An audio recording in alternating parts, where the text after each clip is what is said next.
Après 48 heures passées en terre gabonaise, les experts de la CPI ont quitté Libreville le 22 juin 2017.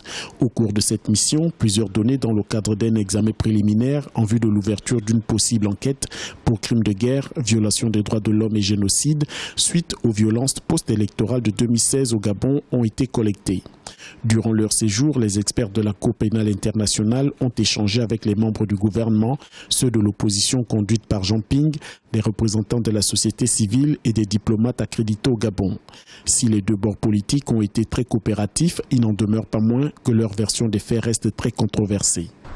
Chaque épisode, chaque aspect, chaque allégation fait l'objet d'une controverse, de versions très contradictoires, en particulier entre les versions du gouvernement, les versions de l'opposition ou même de la société civile.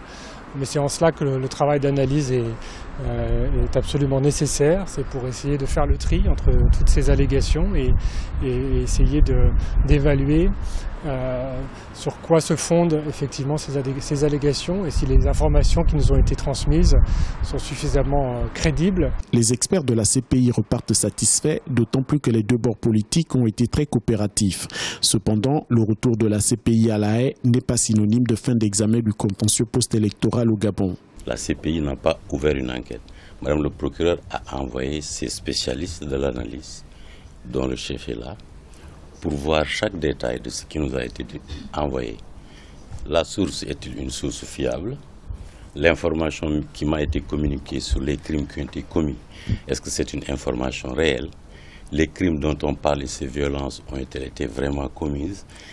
Qui les a commis et dans quelles circonstances? Et tout cela dans une démarche indépendante, impartiale. Les conclusions de cette mission de 48 heures dans la capitale gabonaise seront transmises au parquet de la CPI qui décidera de l'ouverture ou non d'une enquête sur la crise post-électorale d'août 2016 au Gabon.